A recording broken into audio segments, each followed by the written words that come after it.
Muito bom dia, estamos começando agora mais uma live Segunda Chance e hoje nós vamos falar sobre disfunção sexual masculina.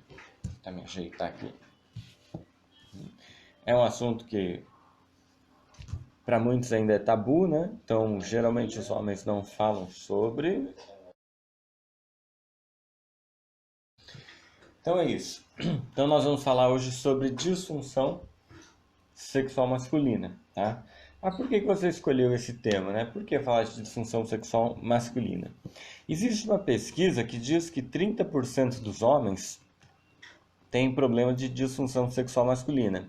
Tem uma outra pesquisa que diz que nessas pesquisas os homens mentem, né? Então mais de 50% dos homens mentem. Então o que acontece? O homem tem um tabu, o homem não gosta de falar sobre isso, tem medo de falar sobre isso e vergonha.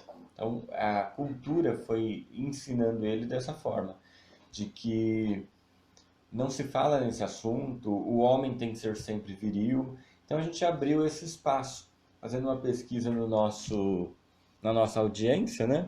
A nossa audiência hoje ela é 75% de mulheres e somente 25% de homens. Então a gente falou, vamos fazer um assunto, vamos trazer um assunto, né? Para ver se a gente atrai essa audiência masculina, para ver se a gente consegue falar com eles.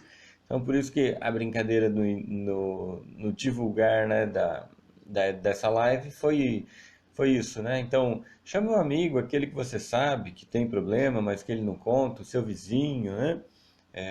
Algum parente seu que tem problema, mas não quer falar, chama ele para estar aqui assistindo, né? Essa live que a gente vai abordar o assunto.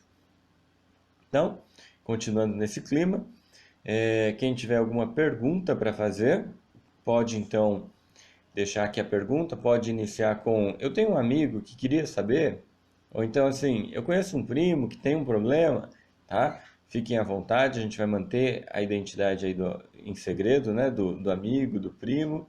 Então nós vamos fazer dessa forma. Então, só para contextualizar, né, do que a gente vai falar e por que abordar isso, meu nome é Pedro Noel Merizzo, né, sou hipnoterapeuta, psicanalista, trabalho aqui na Reestruturar Desenvolvimento Humano e aqui nós trabalhamos com hipnose, com psicanálise, com mentorias. Então a gente trabalha esse desenvolvimento humano de várias formas.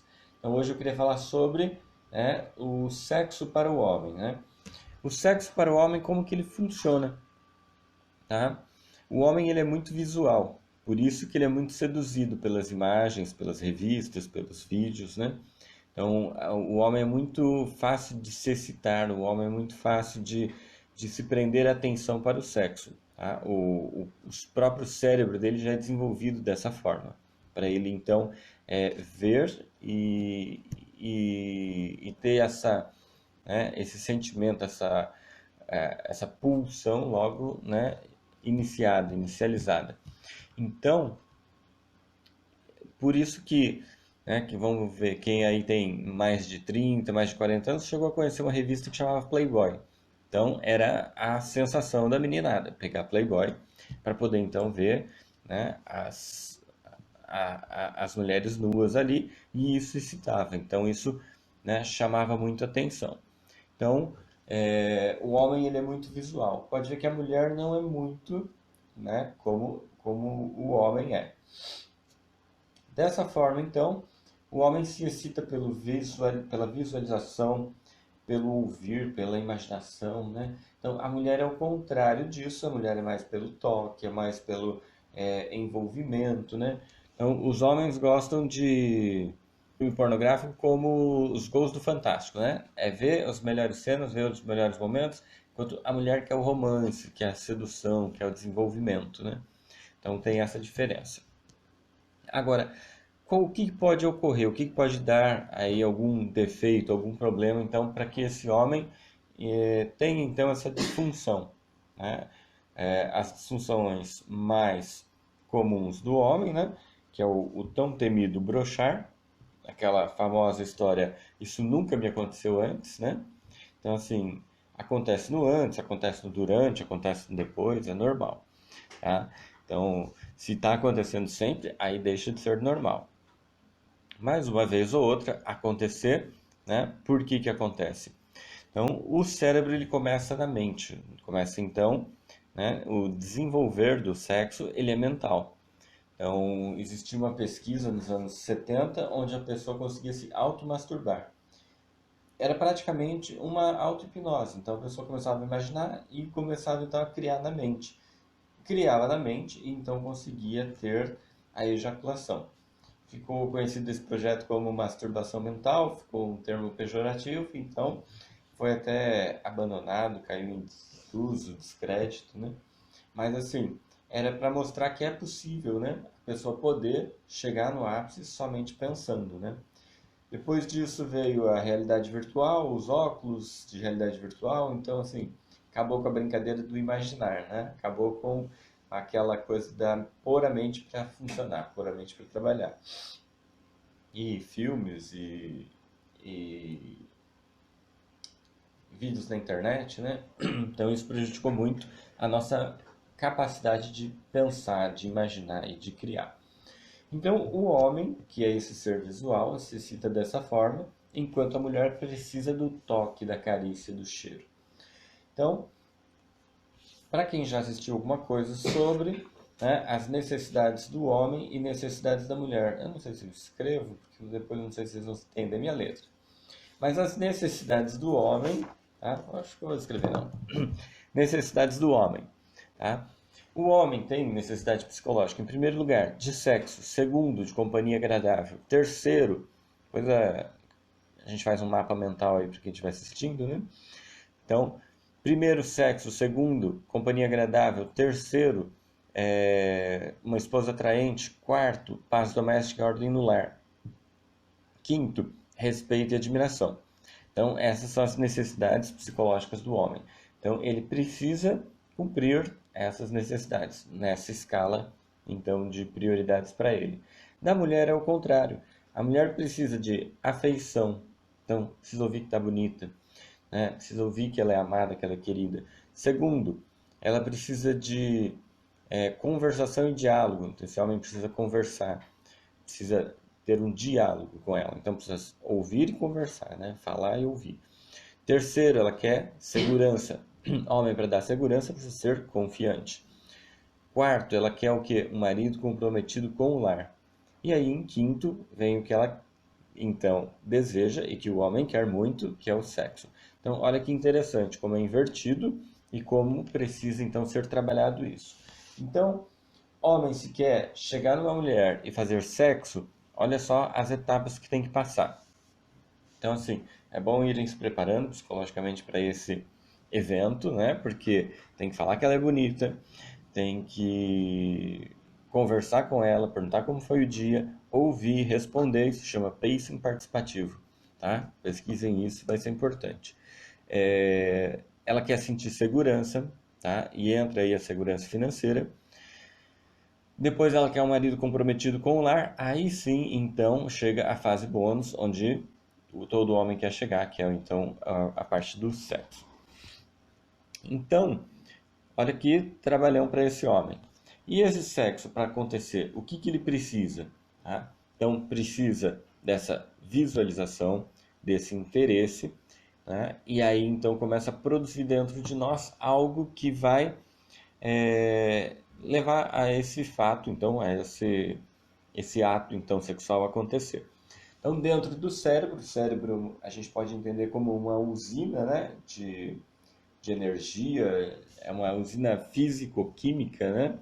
E porque lá tem impulso elétrico passando, tem nas fendas sinápticas dos neurônios tem as enzimas e os hormônios que precisam para ocorrer então essas sinapses, né? Então, um hormônio que vai ser liberado durante o ato sexual, né? No momento do ato, do, do, do acontecer, né? Vai ser a dopamina. Nós somos viciados em dopamina. Existe um núcleo de recompensa cerebral. Deixa eu pegar aqui o meu ajudante. Existe um núcleo de recompensa cerebral, esse aqui é meu ajudante. Vamos lá. Dentro deste cérebro existe um núcleo de recompensa natural. Deixa eu mostrar aqui para a câmera. Consegue ver aí? Então, nesse núcleo de recompensa, vai ficar mais ou menos aqui, tá?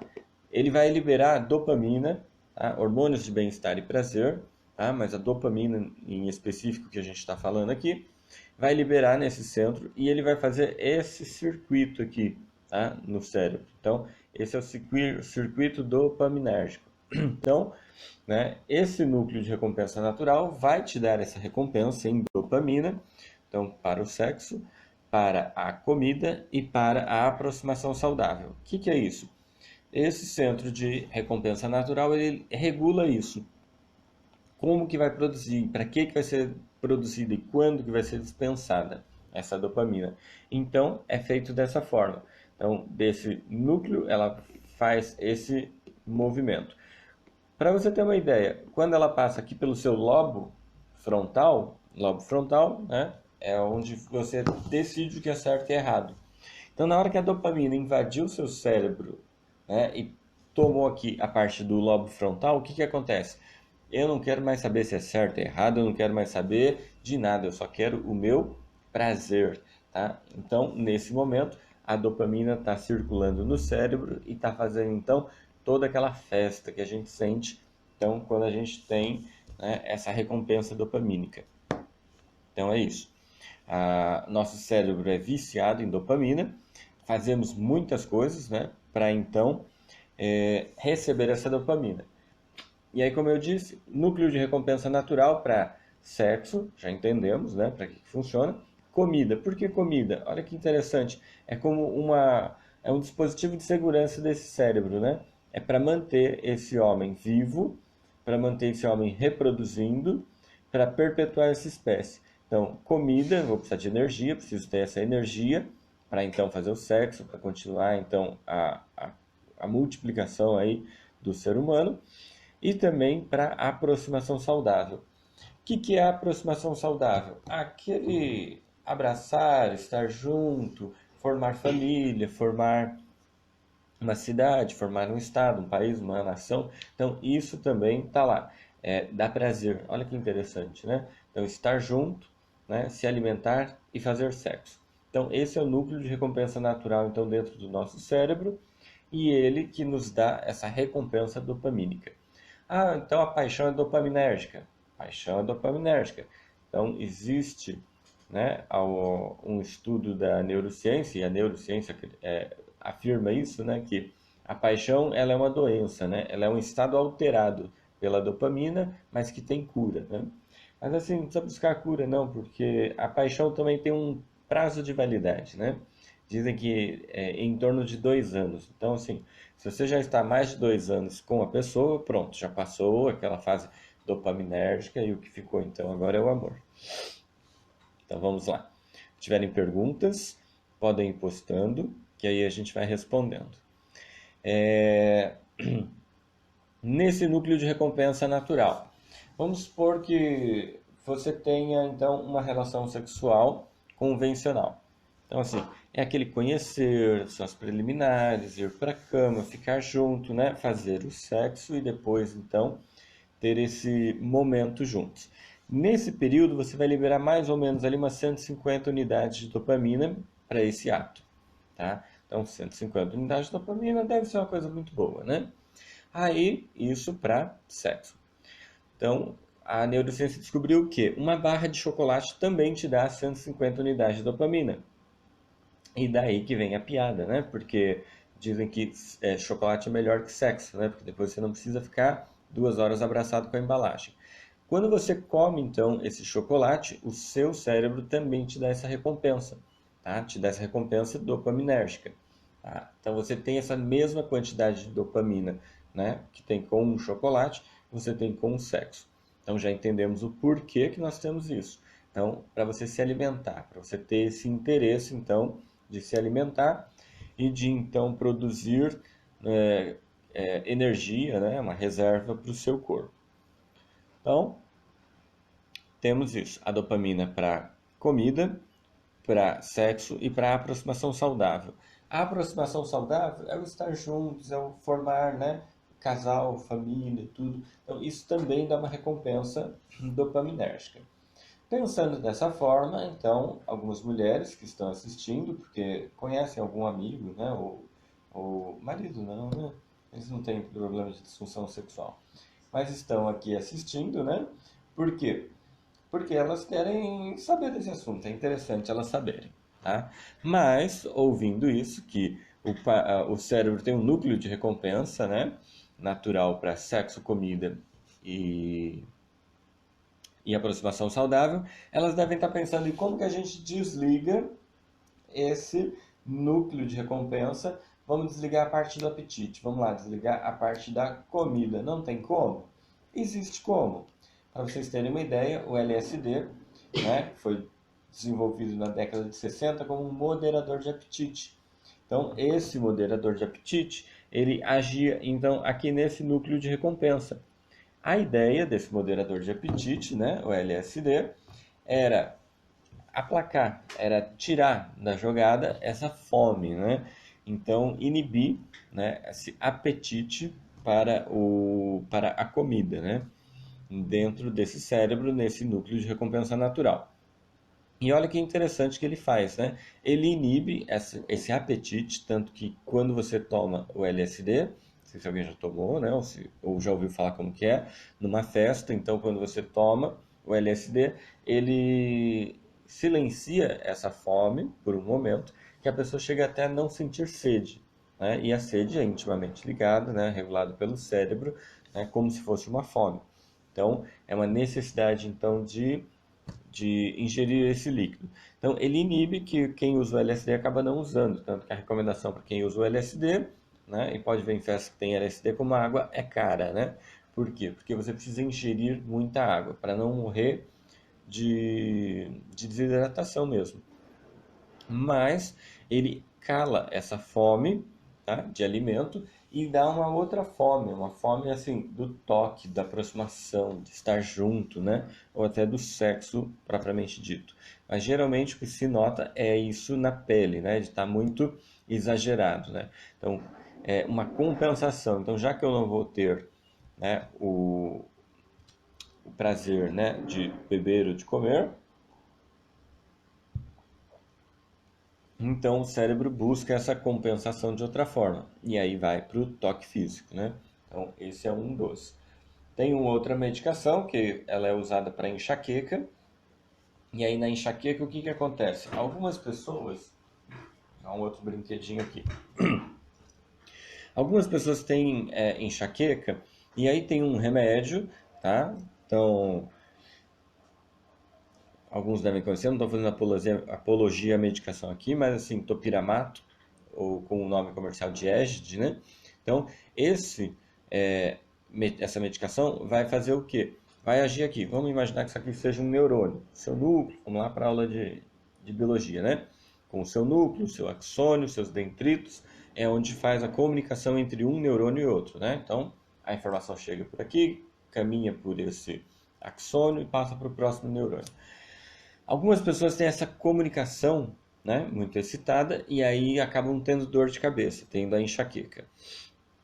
O EGD, então, né, o topiramato, ele entra aqui numa forma de depreciar essa comunicação, então de reduzir, né, essa comunicação entre os neurônios e acaba com isso diminuindo também a enxaqueca, a dor de cabeça. Tá? Mas descobriram que ele age nesse núcleo de recompensa natural e que inibe então a fome. Outra coisa, mulheres, não usem isso sem acompanhamento do seu médico. Por quê? Porque já apareceu, né, casal aqui na clínica, né, aqui no meu consultório, e na minha frente, e o marido reclamando, né, falando, dá um jeito nela, tem alguma coisa errada, né? E na amnésia eu fui descobrir que ela usava, né, o topiramato, que foi receitado inclusive pelo marido, porque ele ouviu que aquilo ia ajudar ela a perder peso. Então, ele agindo nesse núcleo de recompensa natural, o que que acontece? Ele vai dar essa depreciada, então vai diminuir esses apetites. Como cada pessoa pode agir de cada forma, né? Cada um tem uma química aí no corpo, cada um pode acontecer de uma forma. No caso dela, inibiu, né, o toque físico, então ela não suportava nem que ele chegasse perto, que ele abraçasse ela, e inibiu também a vontade de fazer sexo, mas o apetite, né? de comer, esse não foi inibido. Então ela estava comendo mais e fazendo menos sexo e tendo menos toque físico. Olha que interessante, né? Então agiu totalmente o contrário do que ela esperava, né? E do que ele esperava.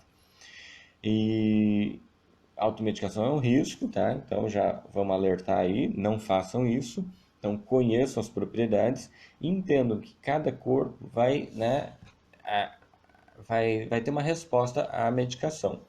Então a medicação tem os seus efeitos colaterais? Tem. Tudo é testado, tudo é feito em ensaios, né? E existe uma curva que chama curva de Gauss. Então, assim, naquela curva, a maioria das pessoas sentiram aquele efeito esperado do remédio. Então, assim, a maioria. Por isso precisa ter um acompanhamento médico rigoroso, porque cada pessoa pode responder de uma forma, tá?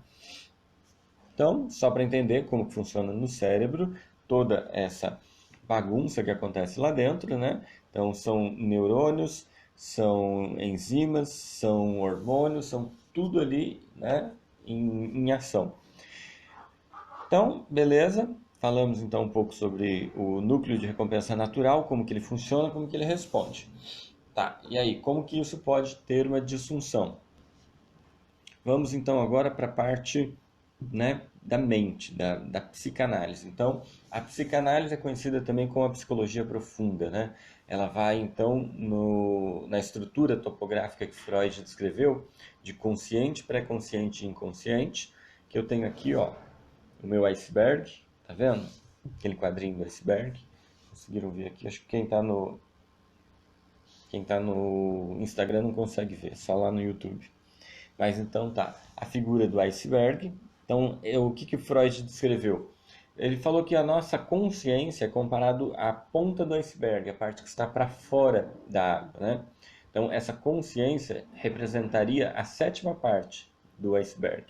Então, temos ali no espelho da água, naquele nível da água, o nosso pré-consciente, então, que é quem está fazendo essa ponte, né, entre o consciente e o inconsciente.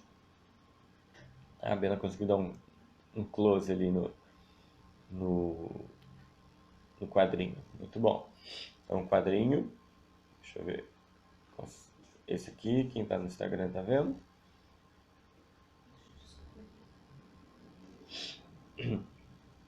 Quem sofreu de labirintite, fecha os olhos, respira fundo. Labirintite na psicossomática é quem perdeu o chão, né? Para quem perdeu, assim, alguns parâmetros aí. Então, dá para fazer análise e recuperar. Mas vamos lá, vamos continuar.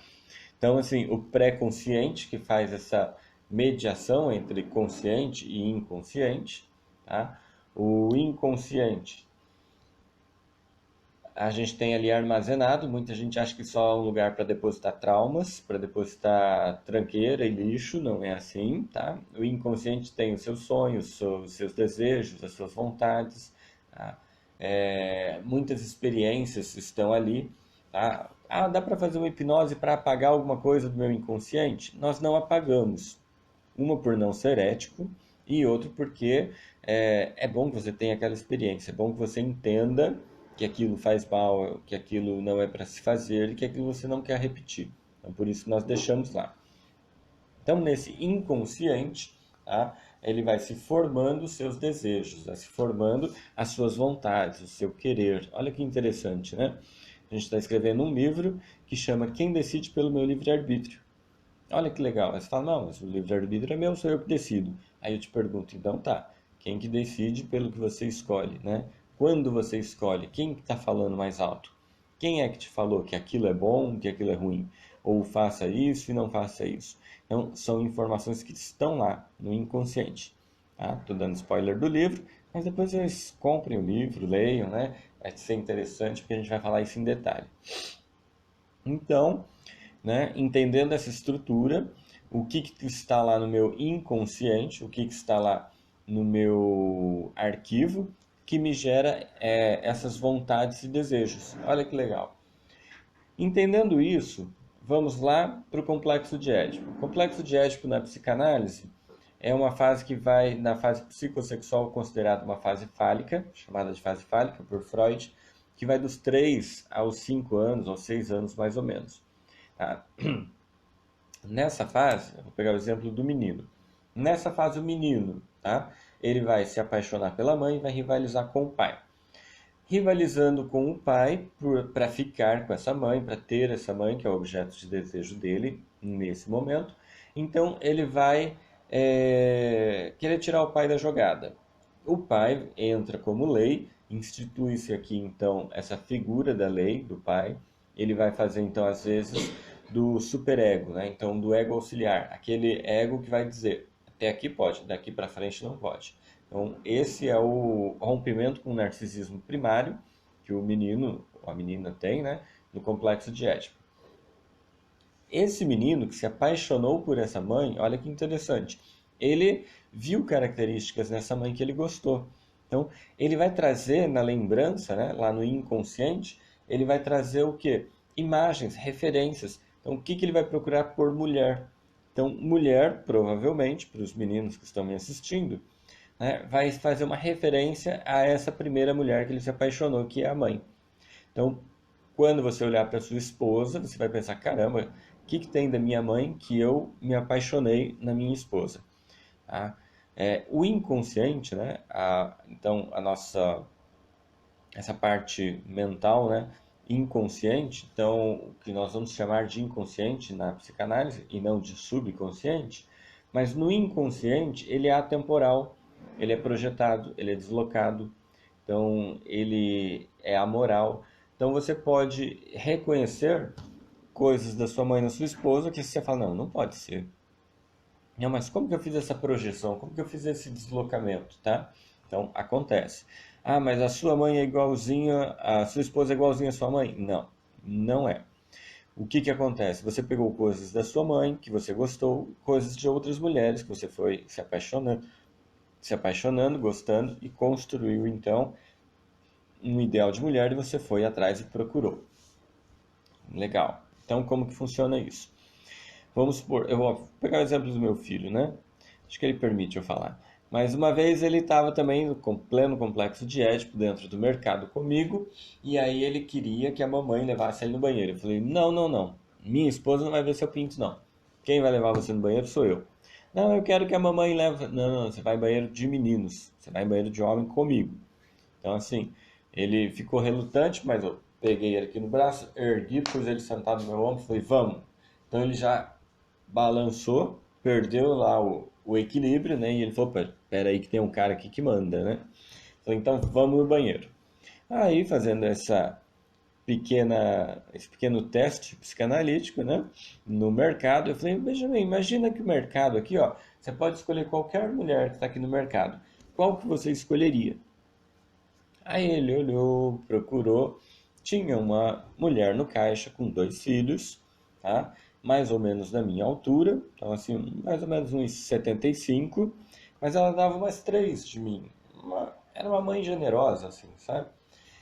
E aí ele falou, ela tinha cabelo curto, preto, e ele falou, aquela ali. Falei, aquela ali, Benjamin? Ele falou, olha lá, igual a mamãe. Quem conhece a minha esposa sabe que a minha esposa é loira, tem um cabelo comprido, bem mais fininho do que aquela moça que estava no caixa com os 2 filhos, né? Então, assim, eu falei, Benjamin, é igual a mamãe? Ele falou, olha lá, igual a mamãe. Então eu percebi que ele fez uma mistura, né? Da mãe dele, né? E da professora dele do infantil que ele gostou muito, da Paty. Então, assim, a fisionomia dela, o cabelo preto, curto, né? Muito parecido com o da Paty. E aí ele fez essa junção. Então foram 2 figuras que para ele gostou muito. Ele, né, teve essa continuação na infantil, né, da mãe dele, né, projetado nessa professora dele. Então assim, ficou como uma paixão. E aí mulher para ele era aquilo, aquela mãe, aquela coisa assim para abraçar, para estar junto, para se jogar. Então ele misturou, né, uma loira com uma morena e falou: "Pronto, olha ali, ó, igual a mamãe". Então é interessante. Então muitas vezes a gente vai perceber essas coisas que a gente vai construindo, né? Aí você fala, nossa, mas vai ficar um Frankenstein, né? Mas assim, o seu inconsciente vai construindo, então, esses arquétipos, né? Vou pegar um pouco de Jung emprestado, né? Então ele vai construindo essas figuras que você então vai procurar na vida, né? Então tudo bem. Até aí entendido, né? Espero que ninguém então comece a broxar para olhar para a esposa e imaginar a mãe, tá? Porque isso é um dos problemas que a gente vai falar sobre disfunção sexual masculina.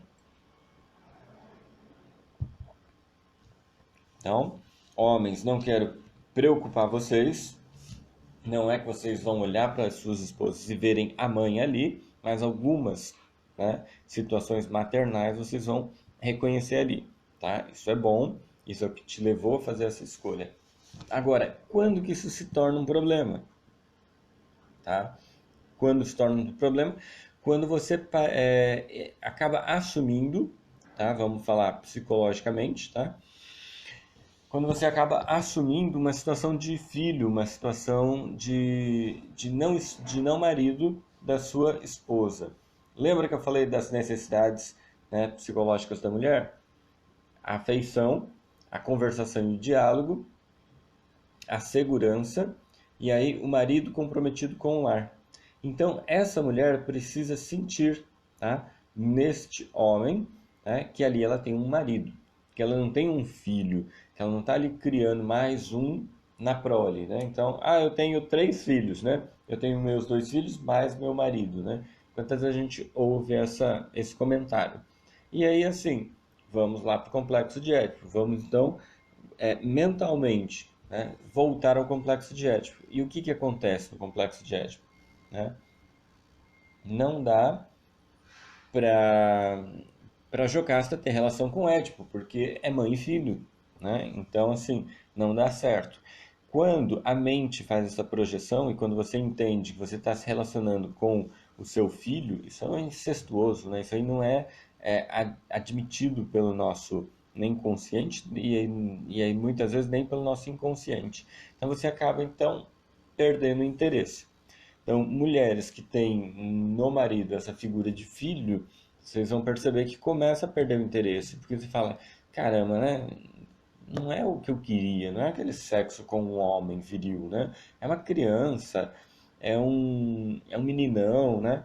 Então, a não ser que seja uma perversão, né?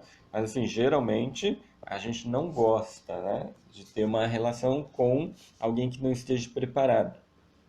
Até tem uma expressão que fala em ninfeta, né? Então, ninfeta é aquela fase da larva, da pupa, né? Que ela ainda não está madura, que não está pronta, né, para reprodução. Então, seria mais ou menos isso.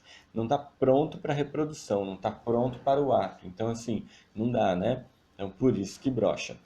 Então, no caso da mulher, quando enxerga um filho, e no caso do marido também, quando pode fazer essa projeção, né, é, da mulher ser sua filhinha, né? Então, já viram aquelas mulheres que falam, né, papaizinho, ou papai, ou aquela coisa muito infantil, e aí tem algum momento na mente dele que pode disparar ali um gatilho mental, e ele fala, caramba, o que eu tô fazendo com essa menina, né? Então, assim, não é o que me satisfaz. Então, daí pode vir a perda da libido, né, a impotência.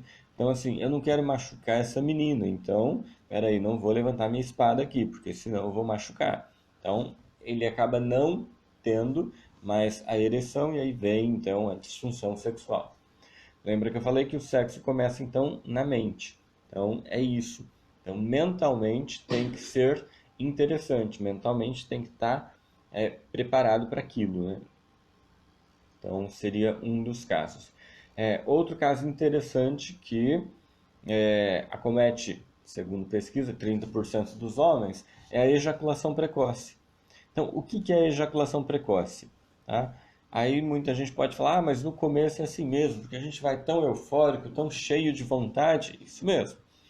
Das primeiras vezes, né, muita vontade, então, de fazer, de acontecer, de se tornar homem, né? Então, vai com muita vontade, vai mentalizando demais, vai imaginando como que vai ser, né? Vai cheio de expectativas e acaba assim, né, realizando primeiro na mente. Quando então vai ter a relação, quando vai ter a penetração, ele às vezes já foi, ou colocou e já foi. Então, foi muito rápido, não deu. E a mulher fica esperando e fala, mas peraí, é só isso? Então, assim, queria muito, realizou muito na mente, ficou pensando naquilo. Quando foi pro ato, pronto, já foi. Então, assim, a mulher fica, né? Então tá, né? Vamos esperar aí uns 15 minutos, meia hora, uma hora, depende da idade, né? E vamos ver o que que dá. Mas acaba ficando aquele negócio chato, né? Que não que vocês tenham sofrido isso, mas assim, a gente sempre escuta de um amigo, né? Como disse o Pelé, né? Eu não tenho esse problema, mas se tivesse eu contaria, né? Então assim, Milhões de homens buscaram ajuda e melhoraram a sua vida sexual. Mais de 100 vezes esse estádio cheio.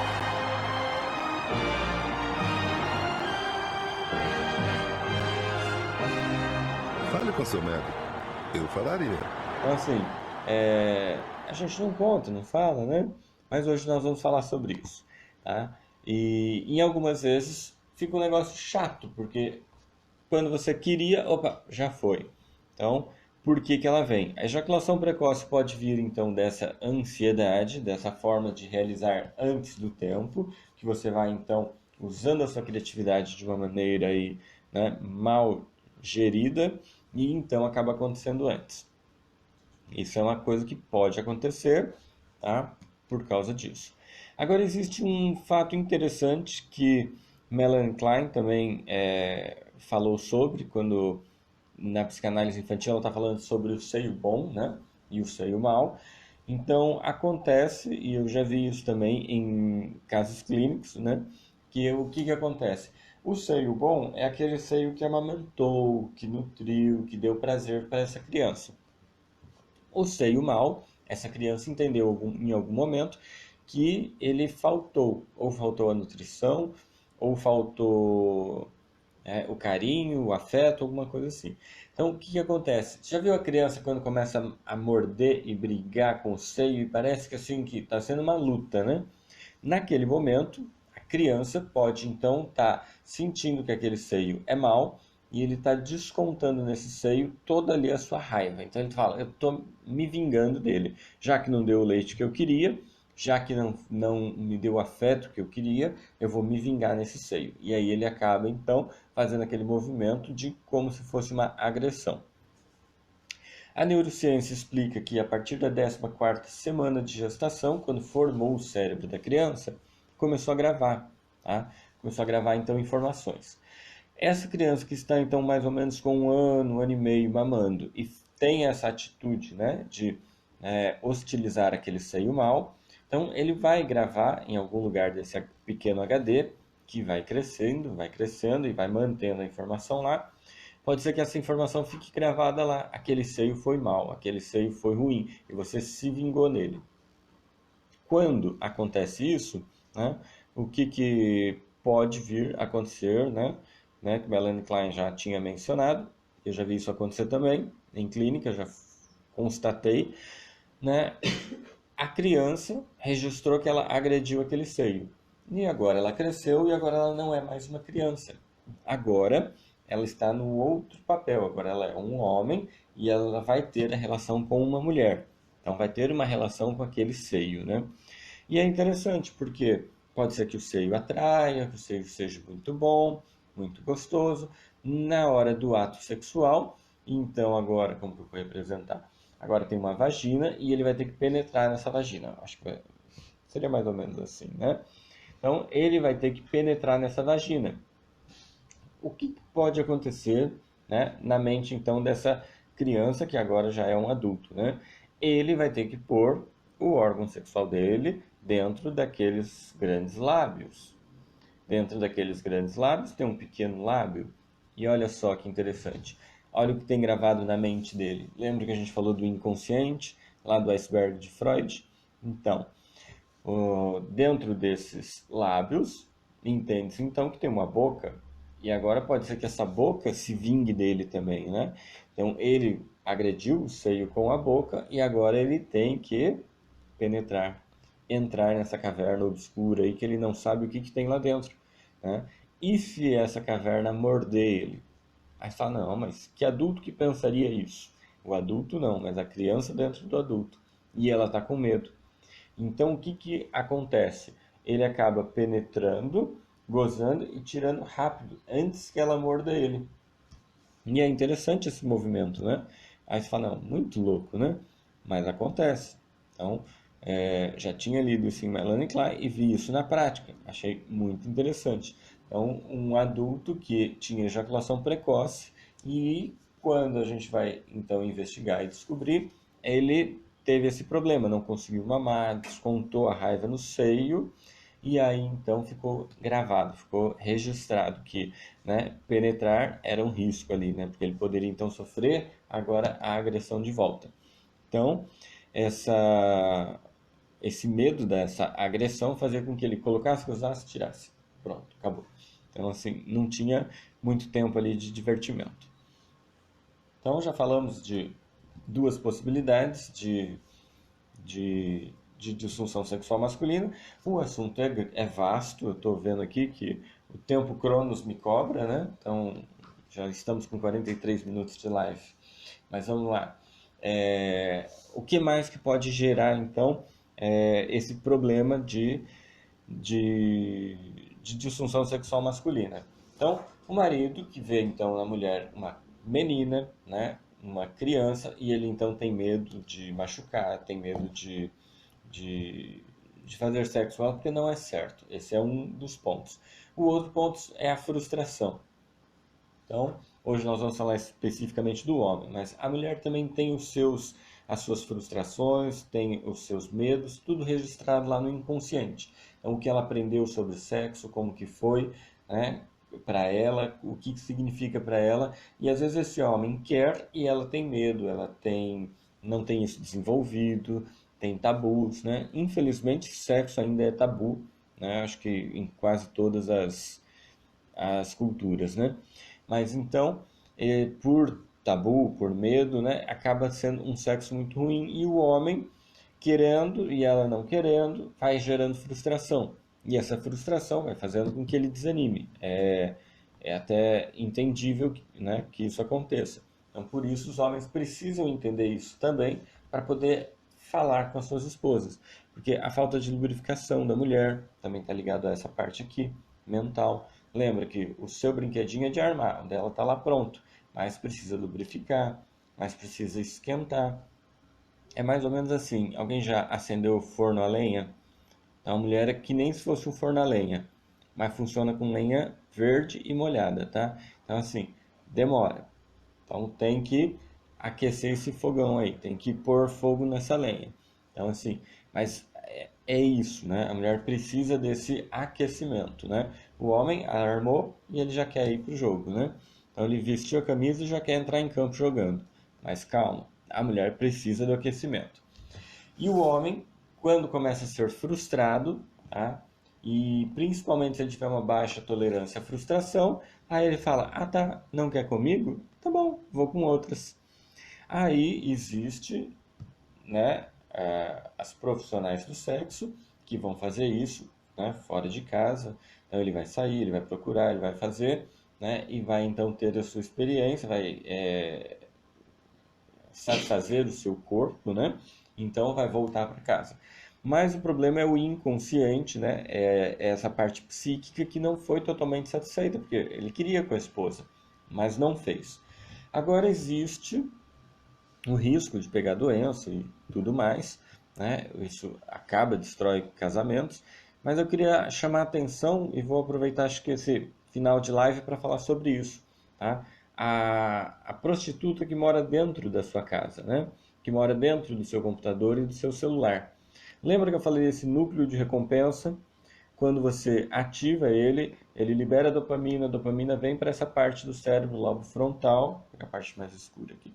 Vem aqui para o lobo frontal e no lobo frontal, a poder de decisão que você tem, você acaba então sucumbindo, né? Perdendo para a dopamina. Não, dopamina é melhor. Dopamina é que manda aqui. Então agora vamos lá. Então o sexo casual com a sua esposa, que vai te dar uma recompensa de mais ou menos 150 unidades de dopamina. Então você vai agora para o virtual, você fala, já que ela não me quis, né? Hoje eu vou pegar uma loira, depois da loira eu vou pegar uma morena, depois da morena eu vou pegar uma asiática, depois e vai. Então o que que acontece? Tá? Você ativou, tá, um núcleo aqui dentro que liberou dopamina, que faz esse caminho dopaminérgico todo e inunda esse cérebro. Tá? Então esse cérebro inundado agora de dopamina, ele quer saber somente do prazer dele. Tá?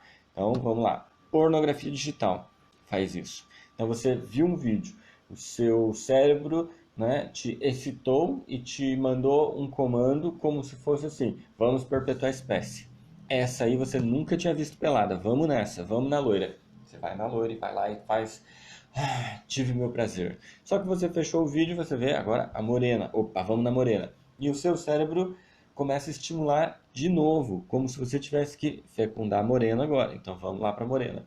Então você começa a produzir tudo de novo, esses hormônios, para que você então consiga, né, fazer de novo, ejacular de novo. Então, como se estivesse fecundando de novo. E o homem, tá, nesse estado de transe que ele fica, né, de assistir o vídeo, de se excitar, para o cérebro é como se fosse verdade. Tá? Só que o problema do esse é como se fosse verdade, ele vai desenvolver um caminho neural, tá, de prazer. Lembra que eu falei, passa aqui no lobo frontal, vai desenvolver esse caminho neural para o virtual. Começa então a entender que é melhor fazer no virtual do que no real. Então ele começa a ficar viciado nisso, porque dá muito mais recompensa dopamínica. Né? Então é uma atrás da outra, são várias. Não é mais ficar pegando aquela mesma esposa que é difícil, que requer um aquecimento, uma preliminar. Então ele vai ir direto para os gols do Fantástico. Lembra que a gente comentou isso no começo, né? Então ele descobre um atalho. E esse atalho, né, dá uma recompensa dopaminérgica atrás da outra. Então uma pessoa, né, viciada em pornografia digital, numa noite pode ter uma recompensa de 800 unidades de dopamina. Olha que legal, né? O sexo casual vai te dar 150 unidades de dopamina. Você vai para o virtual, você acaba tendo 800 unidades de dopamina. Nossa, é muito, né? É mais ou menos que a cocaína. A cocaína dá 200 unidades de dopamina. O quê? É uma cheirada e você tem a mesma quantidade, né, ou até mais quantidade, né, de dopamina no seu cérebro do que no sexo. Então, assim, por que que cheira cocaína e depois não tem vontade de fazer o sexo, né, ter o ato sexual? Porque a recompensa dopaminérgica você já teve. Então, vamos lá. Cocaína também, meninos, vai atrapalhar, né, no desempenho sexual aí, pode gerar também uma disfunção sexual. Mas a pornografia é muito mais avassaladora do que a gente imagina, tá? Então você acaba ficando viciado nessa pornografia, vamos chamar essa porcaria, que o seu cérebro começa a entender que é real, tá? Só que quando ele faz isso e ele começa a te dar essa recompensa para aquilo, né? Você já viu quem é viciado em pornografia que assim, não pode deixar perto de um computador, de um celular que já quer olhar, que já quer ver, porque o cérebro fala, preciso de mais, preciso de mais. Né? Acaba a dopamina e ele quer mais, ele quer mais. Porque começa a deformar. Aqui no lobo frontal, tá? Começa então a entender que você vive só para isso. Então, você começa a entender que o sexo é virtual. Então, você quer sempre aquilo e sempre daquela forma. E aí que vem o grande problema. Se você for, né, um adulto de seus 30, 40 anos, que você desenvolveu já o caminho neural, né, para o sexo real, tá? Esse caminho ele está lá, ele vai ser corrompido. Até por esse excesso de dopamina ele vai ser deformado. Só que ele está lá, tá? Então, você que comprava Playboy, olhava as três peladas, né? E a peladona do meio, né? Guardava e esperava até o próximo mês para ver mais três peladas, né? Então, isso você desenvolveu esse caminho neural, tá? Para o mundo físico e você sobreviveu, né? Tá aqui bem, né? Só que agora se enfiou na pornografia. Então, vai estar atrapalhando, porque vai estar modificando o seu lobo frontal, querendo aquilo. Agora imagina uma criança de 13, 14 anos que está entrando no mundo da pornografia digital, não teve esse contato com o real e está se desenvolvendo somente para, né, o virtual. Então, para ele, mulher é aquilo. Tá? Então, para ele, mulher é escolher lá no site pornográfico como se fosse um catálogo lá de iFood, né? Então, que tipo que você quer, que posição que você quer, já está tudo separadinho, já vou lá e vejo o que eu quero. Então, ele está se desenvolvendo aqui somente no virtual, cria-se uma deformação no lobo frontal e essa criança de 14, 15 anos, né, 13, 14 anos, hoje cada dia mais jovem, né, estão entrando, né, na pornografia digital. A banda larga favoreceu isso, não é mais fotos, então acho que ninguém vai ver foto de pornografia, quer ver o vídeo da pornografia, porque tem o som, tem a imagem, tá? Então, um dia nós vamos falar aqui sobre hipnose, né? E como que esses aparelhos eletrônicos que têm luz, como eles nos hipnotizam tão fácil, tá? Então, a TV não fala sobre hipnose, né? Tem um tabu, mas ela é a maior hipnotizadora desde da década de 50, né? Mas a gente vai falar sobre isso. E esse cérebro, então, que começa a ser deformado já nos seus 12, 13, 14 anos de idade, eles vão chegar aqui no consultório mais ou menos aos 20 anos. Por quê? Porque aos 20 anos ele percebe, né, que não tem mais impulso elétrico suficiente que vá do cérebro até a bananinha dele. Que então as bananas não estão mais subindo, só ficam para baixo. E ele vê uma mulher e não dá excitação. E ele quer ter relação sexual com uma mulher e não tem, a excitação. Por quê? Porque ali já está deformado, né, no lobo frontal, inundado de dopamina, que já falou, cara, pega isso não, vamos lá para o computador. No computador é real. Então já fez uma inversão. Então, assim, a pornografia é devastadora, tá? Então, nós fazemos tratamento de vícios com a hipnose e todo mundo acha que os vícios de cocaína, crack, né, dormonídeo, são os mais difíceis, né, de tratar e não é. Tá? Em primeiro lugar é o açúcar, em segundo lugar é a pornografia digital. Olha que interessante. Terceiro, depois vem o álcool, né? E aí depois vem algumas drogas lícitas. Essas são as mais difíceis, né, de se abandonar. Então, o cigarro, se não me engano, é a quarta. E cocaína, crack, essas drogas que são devastadoras, você fala, nossa, mas isso é pesado, né? Não, isso acaba sendo mais fácil, né? Até porque grande parte da sociedade não aceita, tá? Uma parte aceita, faz música e faz apologia. Mas, assim, como tem uma parte que não aceita e como é proibido, fica mais fácil. E a pornografia digital entra nessa de ser uma coisa assim, é, todo homem vê. Ah, é só para dar uma relaxada, tá? Mas é só para dar uma relaxada, é só para se vingar da esposa que não deu para ele, é só para, percebeu? Onde está a sutileza e aonde ele cai. Então, assim, ele vai assistir hoje, aí ele acha legal, gostosinho, vamos lá, amanhã eu assisto dois, depois de amanhã assisto três, e a hora que vem, então tá viciado, tá? E é um vício que precisa ser tratado. Então, meninos, tá? Jovens que estão aí ingressando nesse ramo da pornografia digital, né, de consumidores, um conselho, aos 20 provavelmente vocês estarão broxa. E aí muda também uma fisiologia do seu cérebro, que você começa a produzir um feromônio, tá? E esse feromônio, ele é como se fosse uma marca, um cheiro, né, que a fêmea vai sentir, só que o seu vai dizer que você é um cara esquisito, que você é um cara com defeito que não serve para procriar. Então, por isso que, não, todo nerd que se masturba à noite na internet, ele é esquisito, não tem como, as mulheres não vão gostar. Mas você vai começar a ver uns carinhas de academia, né, bonitão, fortão, e que as mulheres, tipo assim, tem uma repulsa, acham ele esquisito, né? Por quê? Tá viciado em pornografia. Sem contar que isso vai te roubar uma energia, uma disposição muito grande, porque você vai querer viver para isso. Então, aos meninos, vamos lá. Cuidado com o seu cérebro, cuidado com a pornografia. Tá acabando com a masculinidade. Tá? Não existe pesquisa, né, real sobre isso. Existe um livro de um psicólogo e ele falou sobre a destruição dos caras, tá? Uma tradução livre aqui, é The Myth of Guys. Tá? E ele vai falar sobre isso, sobre pornografia digital, como está destruindo. Uma pesquisa que foi... Tentaram fazer uma pesquisa no Canadá e precisava de um grupo, tá? Que chama de grupo de teste, aqueles que nunca tiveram tido contato com a pornografia. Não encontraram né, adolescentes que nunca tivessem tido contato com a pornografia. Como se fosse assim, pegar um cérebro virgem, eles não conseguiram fazer um grupo de referência.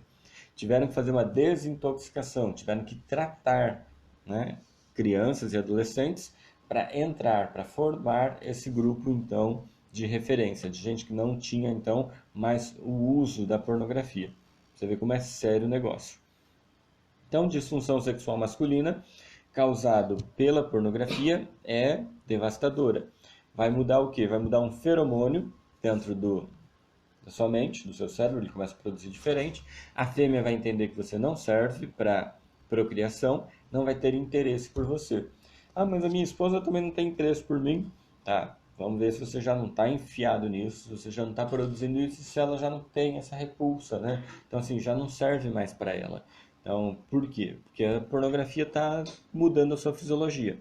Precisa fazer um tratamento, uma desintoxicação disso. Mudar, criar novos hábitos, né, saudáveis e voltar a ser homem. Porque para ela você deixou de ser homem. Então, é mais ou menos isso. 2 minutos de live ainda, né? Então, ainda não, né? Já, porque tem bastante assunto para falar e pouco tempo para a gente dizer tudo, mas eu queria deixar assim esse alerta colocado aqui, então sobre disfunção sexual masculina. Vimos que pode vir da parte química, da parte psíquica, tá? Então, o bom é que isso é tratável, tá? Com a hipnoterapia, com a regressão à causa e de pontualmente, né, muito focal, a gente tem tido bons resultados e muito rápido. Com a psicanálise, o autoconhecimento, os insights, entender como que se formou o meu desejo, por que que eu tenho esse desejo, o que que é uma perversão, né? Por que que eu faço dessa forma, entender o outro, né? Isso tem ajudado demais. Então, hoje, né, nos consultórios a gente vê pessoas saindo muito bem, tá?